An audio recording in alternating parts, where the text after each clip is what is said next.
The Shire, Hobbiton. It's where The Lord of the Rings begins and ends. It's the first few pages of the book, the first couple minutes of the movie, which grab you by the throat with an odd sort of nostalgia for a place that you've never been. The kind of place that you wish you had grown up in, the sort of place you hope you could retire to. There is a magic to Hobbiton, an almost universal appeal that creates this longing for a world that we all know is unreal. And all that being said, I would argue that the Shire is the most important place in all of Middle-earth. Without it, the story would not begin and could not end, and some of its most important themes would collapse. So, what is the Shire? How has it shaped and formed the characters and story that we know? How has it managed to shine in both the book presentation and the movie presentation?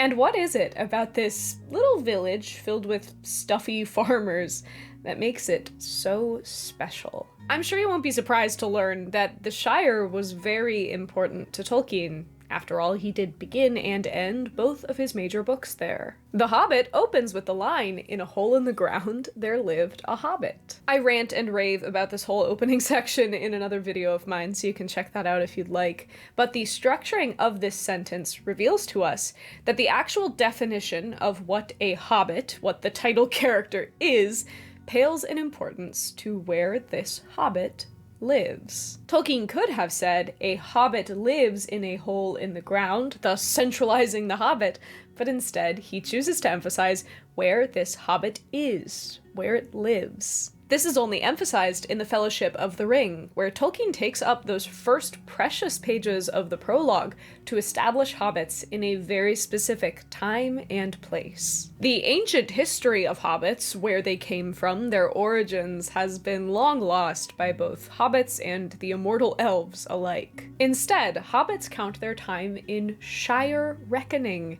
Their timeline only begins for them once their wanderings have ceased. It's as if hobbits didn't really become hobbits until they were home, until they had sunk their roots deep into that little pocket of fertile land just west of the Old Forest. The hobbits named it the Shire, and there, in that pleasant corner of the world, they plied their well-ordered business of living, and they heeded less and less the world outside where dark things moved, until they came to think that peace and plenty were the rule in Middle-earth, and the right of all sensible folk. It's the isolation made possible by the Shire, the peace and plenty that they found there, that allowed hobbits to become what they were: insular, close-knit, and unwilling to go or to even see the wide world beyond them. Left out of the heavings of the larger political landscape, hobbits developed a lifestyle quite alien to any other people or place in Middle-earth. They mastered and optimized skills like farming, the growing of pipeweed, and the brewing of ale. They even created their own political system, which is notable for the fact that it keeps anyone from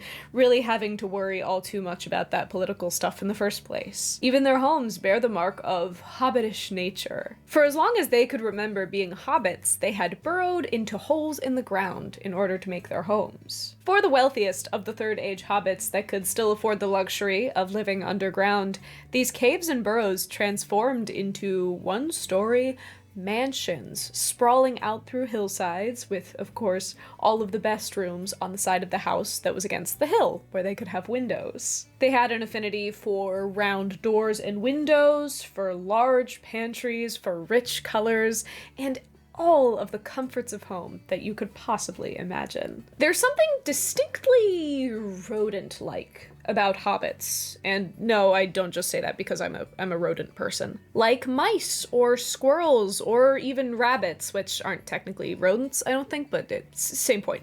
They are quick and sly and very clever when they need to be. Many of them are highly intelligent, but they only use this intelligence to scurry out, gather the food that they need, and then take it home to their warm burrow. Everything about hobbits, from the way that they got to the Shire, the way the Shire is structured, the way they build their homes, speaks to us of this incredibly insular and private way of life. They're people that stay out of the way of great journeys and adventures and technological advances, and they want to stay that way. And the Shire and Bag End come to life in stunning Technicolor in Peter Jackson's films. And I think that this translation from page to screen is one of the clearest examples we have of how much adaptation can be enjoyable when it's done well. The Shire set that we all know and love seemed to spring into being almost organically. Whilst touring possible filming locations, Peter Jackson and his artists, John Howe and Alan Lee,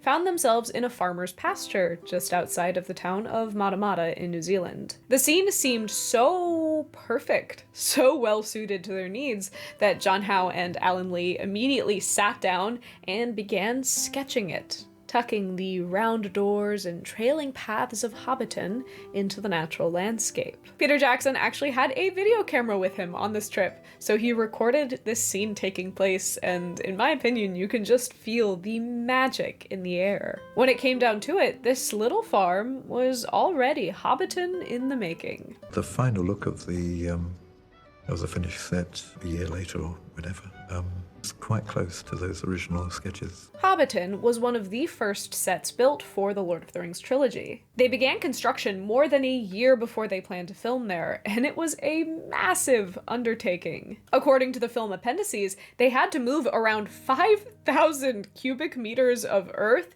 and drain a swamp just to get Hobbiton picture perfect. It was a crazy amount of work, and I'm sure there were lots of opportunities for people to get injured. And you know, speaking of injury, if you're injured in a Hobbiton-related accident or any other accidents, you can file a claim using this video's sponsor, Morgan & Morgan. Morgan & Morgan is America's largest injury law firm, and they're not afraid to go to court and fight for you to get the largest compensation possible. Your serious injury could be worth millions, and Morgan & Morgan are not going to settle for lowball offers from insurance companies. It only takes a few minutes to see if you have a case. You can do it from your smartphone, and unless you win, the process is completely free. Morgan & Morgan has an incredible amount of verdicts, and they've already won back billions for their clients. You can start a claim with America's largest injury law firm in just a click. It's so easy. You can start your claim now with Morgan & Morgan at forthepeople.com/Jess of the Shire. Thank you so much to Morgan & Morgan for supporting what I do here, and thanks to all of you for checking out my sponsors. The Hobbiton set was taking shape in the hills of Matamata, but the real magic came in just waiting. They completed the set at least a year in advance of filming because they wanted to let it sit, to let it grow. They knew that letting the plants grow, that letting the weather take its toll on the environment was key to making Hobbiton feel real, to making it feel lived in. After all, one of the Hobbit's primary characteristics is loving peace and quiet and good tilled earth. As Bilbo and Gandalf sit and talk in Bag End, Tolkien could have described the house to us, but instead he peers out into the garden. The late afternoon was bright and peaceful. The flowers glowed red and golden, snapdragons and sunflowers and nasturtiums trailing all over the turf walls and peeping in at the round windows. Having Hobbiton bustling and blooming was key to their overall vision for the film's art direction. I didn't want movie design. I didn't want fantasy movie, Hollywood sort of style of design. I wanted something that felt authentic. You can tell that they nailed this idea in how closely the film's version of Hobbiton matches the original drawings from Tolkien. Although he is best known for his writing, Tolkien was also a fairly prolific artist. He drew and painted a lot, scribbling out details from his stories, creating art for his children, such as his letters from Father Christmas, and illustrating a lot of scenes from his stories. Although Tolkien's style certainly isn't realism, so of course it's not going to be a one-for-one, we can see how closely Peter Jackson imitated the warmth and the color of Tolkien's sketch, sprawling out in all of its cozy majesty across the rolling hills of Matamata. The authenticity of this design even managed to make its way into the rather infamous Peter Jackson Hobbit movies. We were actually just talking about the Hobbit movies on my Discord the other day, and it was really nice because I didn't get roasted for saying that there were certain things I liked about the Hobbit movies, which is pretty rare in Tolkien circles. So if you do want to join that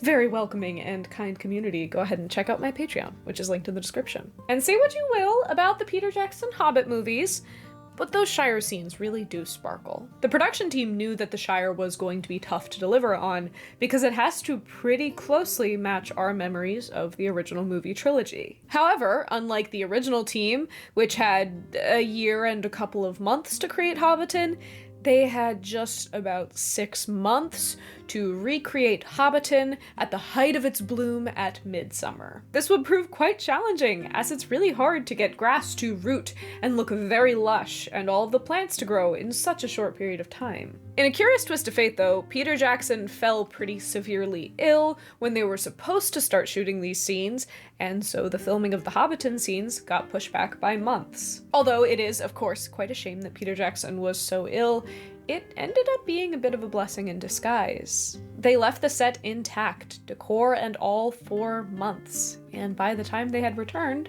nature had time to do its work. The real produce had taken root and flourished, the grass had time to grow in lush and thick, and the Shire was truly in bloom. The Shire that we see in the Hobbit films simply would not have been the same if we had not had this time. And I think that this point is something that gets lost in the production of a lot of modern fantasy. You can do your best and hire the best professionals in the world to try and imitate what weather and wear and wind do to clothing and sets. But the fact is that the Lord of the Rings films worked because they really just allowed time to do the magic for them. The years that the cast spent together, living together, working together every day is palpable in their relationships. The wear and tear on their costumes, on their clothing, was, in many cases, organic. And the Shire was as magical as it was because they just let nature take its course.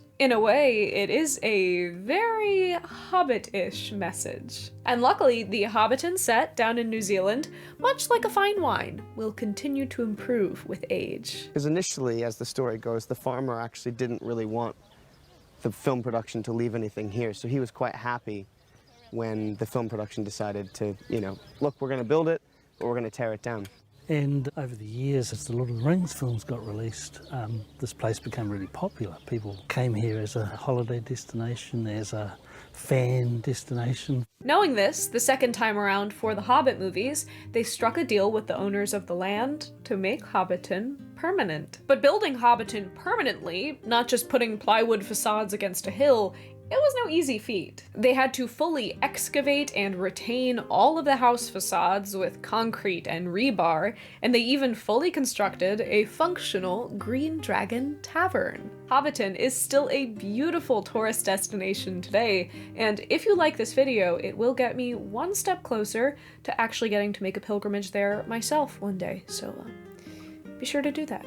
I find the fact that they made the Shire permanent oddly appropriate, and the production team from the films agrees. Hobbiton, the location, has finally succumbed to its destiny, really, and that it has gone from film set, it's actually kind of turned into Hobbiton for real now. Peter Jackson knew that one of the things that made The Lord of the Rings work were Tolkien's lush descriptions filled with carefully chosen words, and so he knew that these locations could not be skimped on. And with the help of Howard Shore's iconic soundtrack, we are launched into the Shire with an immediate understanding of its familiarity, its authenticity, the fact that it is home. This feeling increases tenfold inside of the Hobbit's actual homes. Although Bag End is the only Hobbit house that we actually enter, Peter Jackson nailed it. And his vision for Bilbo Baggins' iconic house comes primarily from the hands of John Howe. Jackson and his team had the art of Howe and Alan Lee pinned up on the walls of their office throughout the writing process.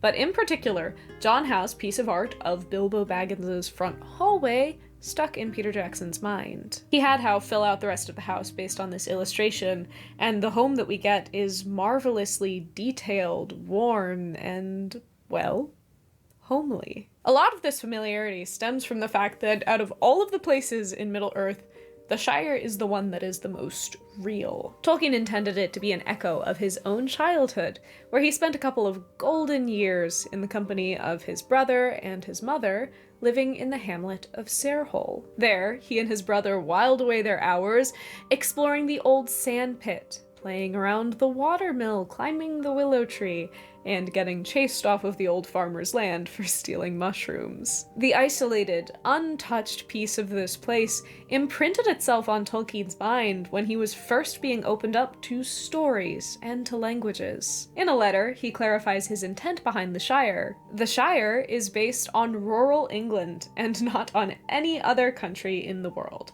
After all, the book is English, and by an Englishman. The Shire, as the epitome, as the embodiment of home, is a guiding star and a prevalent force throughout all of the Lord of the Rings. Frodo doesn't offer to take the ring to Mordor out of a desire to defeat evil and save the world. He does it to save the Shire. He explains, "I feel that as long as the Shire lies behind, safe and comfortable, I shall find wandering more bearable. I shall know that somewhere there is a firm foothold, even if my feet cannot stand there again." You see, as much as hobbits are shaped by and utterly suited to the Shire, they're only really able to come into their own as individuals once they've left it behind. Although Tolkien definitely would have loved to write a really long novel about hobbits just sitting at home and talking and drinking, he knew, with the encouragement of friends like C.S. Lewis, that hobbits were really only amusing when in un-hobbit-like situations. This idea comes into its own when the journey is over and the hobbits are faced with the notion of returning to Hobbiton. As Merry and Pippin recover from the battle, they observe just about how in over their heads they've gotten. Pippin says, "Dear me, we tooks and brandybucks, we can't live long on the heights." "No," said Merry, "I can't. Not yet, at any rate. But at least, Pippin, we can now see them and honor them. It is best to love first what you are fitted to love, I suppose.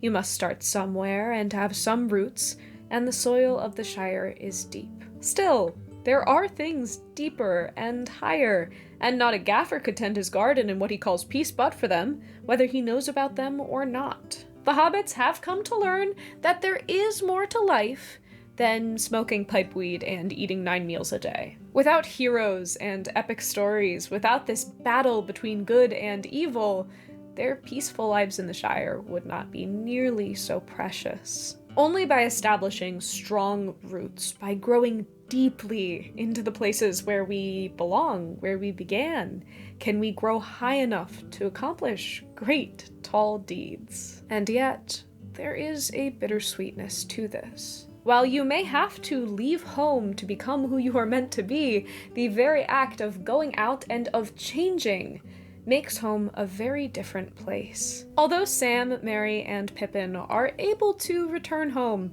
as new, improved people and still fit into their old haunts, for someone as fundamentally altered, as fundamentally wounded as Frodo, this return is impossible. He says to Gandalf, "There is no real going back. Though I may come to the Shire, it will not seem the same, for I shall not be the same. I am wounded with knife, sting, and tooth, and a long burden. Where shall I find rest?" Gandalf did not answer. This is the real heart of the Shire. As blissful as it is also, most importantly, nostalgic. The Shire is not the countryside of England as it was, but as Tolkien remembered it in those sun-soaked days of his youth. He recalls it as small and cozy. He remembers the isolation and the lack of technology with a fond eye. And yet, that world, that memory world, is not something he could ever truly return to. I was lucky enough to have a very whimsical childhood. My formative years were spent in England, in a 400-year-old cottage with a tile roof and a too-short doorway. There was a pub next door, and a shop across the street, and a lake down the road with patches of bluebells and little secret beaches where my sisters and I would pick blackberries at midsummer. All of that is factually true. I mean, I have the pictures, but it is so much sweeter because it is a memory. When I do go back there someday, it'll be different. It'll probably be unrecognizable in a lot of ways. And yet, this recollection of my little village and my little cottage have stayed with me for years. Always a safe place to return to in the frozen time of my memory.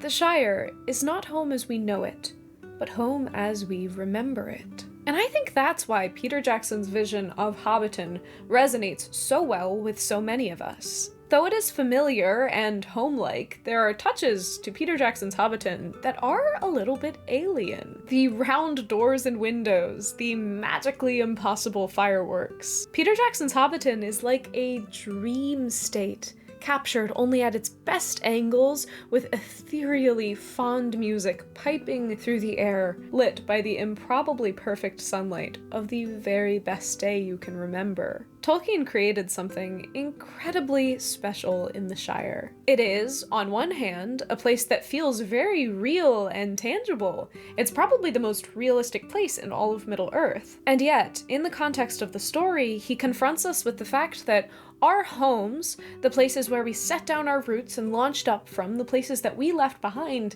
can only exist untouched in the fond archives of our memories. And yet, by preserving it in the crystal of story, Tolkien allows us to revisit this feeling, this home, again and again, to encounter that nostalgia, that beautiful memory, untainted by the journey to come. This video was the first video in a new series that I'm starting, where we are going to go through each of the major places of Middle-earth and talk about their context in the book, as well as a bit of the production side from the filming process. I am pretty excited for this series, and I've been wanting to do it since my Costumes of Middle-earth series ended, so please let me know what you want to see next. I was just thinking of moving through The Lord of the Rings chronologically and following it that way, but let me know what you want to see. Give this video a like if you enjoyed it, and consider subscribing if you want to catch a video here every single week. Thank you so much for joining me this week, and I hope that you have a very happy Hobbiton day.